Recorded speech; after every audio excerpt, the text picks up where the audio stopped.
Hello, everyone, and welcome to Good Journeys Tarot. This is Rosemary, and today we are here to talk about the Nine of Swords. Um, Before we jump in, I thought I'd just let you know what's going on right now. I had promised a video with a um, prompt for others, and that has been completed. Look for that on Wednesday. I did take time to do it this last week as I promised, but I did not get it posted. Also, I will be doing a VR2 Simon at the Hermit's Cave, What's on My Bedside Table, uh, coming up in a week or two as well. I'm going to be recording that after today's live.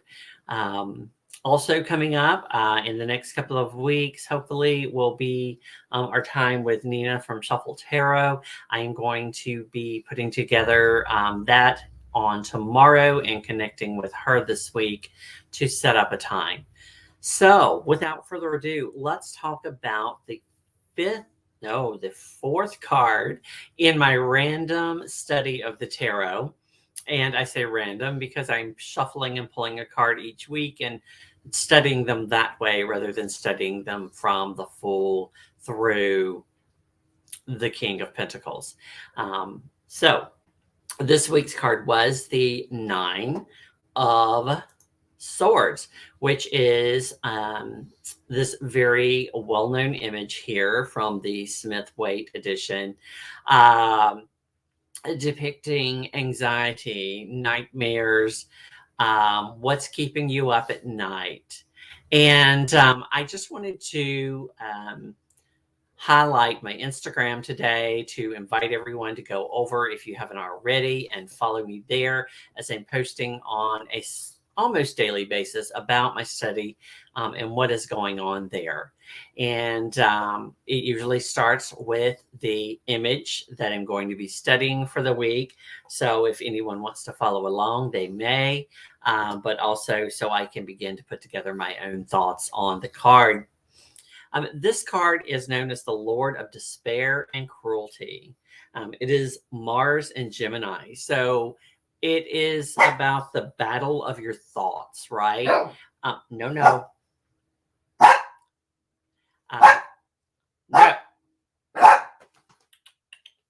Of course, someone does something outside as soon as I start recording, and my dogs have to let them know they're not welcome. As I was saying, this is Mars and Gemini, so this is a battle of our thoughts. It may, in particular, be thoughts about relationships, since this is Mars and Gemini.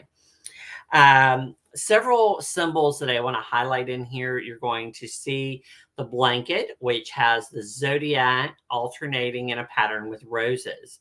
Now, some people say roses represent the mystery, that thing which is possibly keeping you up at night. Others say it represents love because this card is related to Mars and Gemini.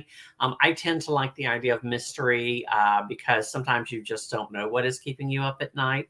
The zodiac representing that burden, as well as the concept that it's out of your control. It's actually in the universe's control, so to speak. You're also going to notice something that I have never paid much attention to, and that is the panel on the bottom of the couch or bed. I always think of this as a bed. Some people refer to it as a couch. But it depicts a battle or a struggle, that struggle which is going on within you, or that which is causing your nightmares right now, that haunting that you're going through. Some have stated that this is a depiction of Cain and Abel in that battle between them. Thus evoking the idea that guilt may be that which is keeping you up at night. This card is sometimes associated with the despair of Juliet and Romeo and Juliet over her tragic love story. This card is again associated with nine being the idea of almost completion, that point at which we look back and see what we have accomplished. And in the case of all four suits, except the swords, we see an appreciation of what we've accomplished, a joy about it, a little bit of happiness, right? Whereas in this card, where we have our thoughts, there's just too many thoughts going on, possibly, that's causing us this stress, this anxiety that's keeping us up, so to speak, or giving us nightmares. Much a different concept than we see in the other nines. And, you know, because it is on the tree of life and Yesod, you know, that it can be, which is also associated with the moon. This could be the shadow thoughts. So some say that when you see this card, you have to look at whether or not you're really seeing the truth of the matter. If what's keeping you up at night is a result of a misunderstanding of everything that's going on. Some of the key words that are associated with this card, which I haven't previously mentioned, would include pessimism, being overwhelmed, worry.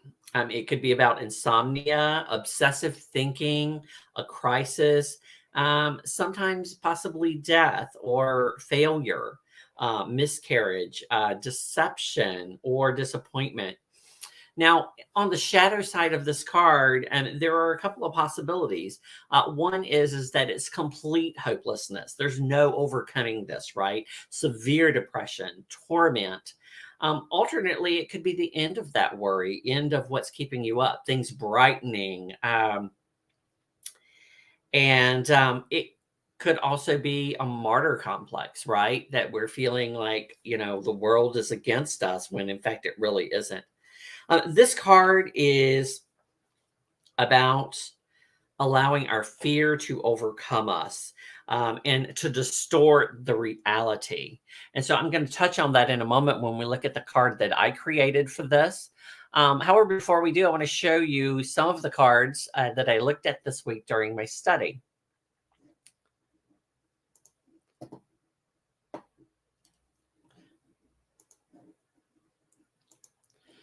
So one of my favorite cards is from the Bone Stone and Earth Flesh. So I actually purchased the mask with that character on it, which you'll see here.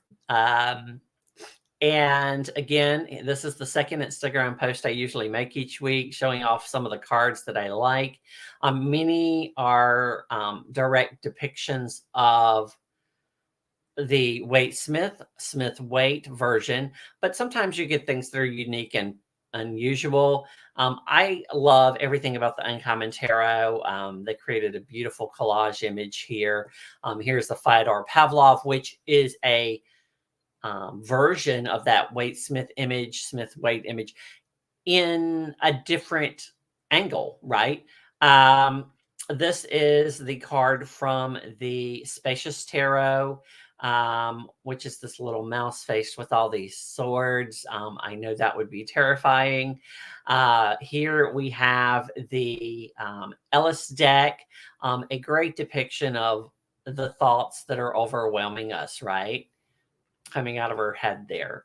The Nine of Swords from the Light Seers depicts a woman. You'll see kind of the pillow, a little bit of hint to the Smith Waite image, the crows representing her thoughts, perhaps. And then up here, you're going to see this depiction from the Star Seekers Tarot, of a woman with a bear behind her. And also we have here from the Slow Tarot, another version and a different angle on the Smith Waite. Beautiful cards, all that I thoroughly enjoy.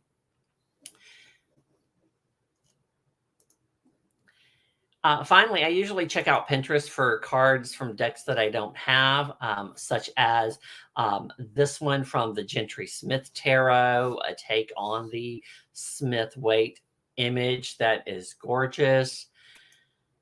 This one is from the Light Gray Tarot. I love the colors in this.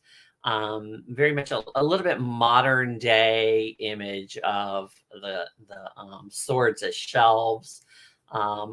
A cool depiction. And then this is actually from DeviantArt. To me, it kind of reminds me of a 10 of swords, but it is called the 9 of swords on the site. And if you count, there are 9 swords. You'll see little butterflies there representing air. But to me, this seems much more an ending than dealing with your anxiety than any of the others. So let's go ahead and let's look at the image that I created. Before we do, I want to show you a sketch I did. I've had this floating around in my tarot journal for a while. You know, when I first was thinking about this card and what in life would remind me of that, I kept going back to this image of a person in their underwear in front of the class, you know, kind of an iconic anxiety dream that we see depicted in movies and television, and that some of us have even had in high school, right? And so that's kind of the direction that I went when I created my card. And give me one moment, I'm going to pull it up and show it to you.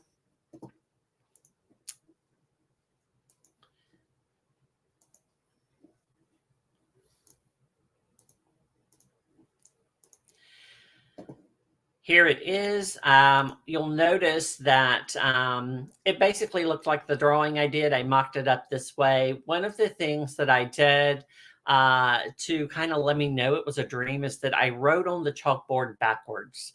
And I chose the word veritas, meaning truth, because sometimes what is keeping us up at night, something that's causing us our anxiety, is not understanding the real truth of what is happening and what is going on, what that true source of our grief is. And so this is the mock-up of what I drew after having studied the card. And this week, I'm going to be moving on to the 5th card in this study, and that is going to be the Emperor, which I drew moments ago. This is a card which I struggled with early on, and eventually I came to terms with. Like many people, it can be a difficult card because it represents authority in many ways. And so, and a concept that we don't really appreciate nowadays, that of a single ruler, right? So I'm looking forward to studying that card this week and sharing with you my journey as I go through it. So don't forget to follow me on Instagram to see things as we go through. And the next week, I'll be talking through what I've learned and what I feel is important to know about the card, just as I've done with the previous cards. Until next time, everyone, good journeys.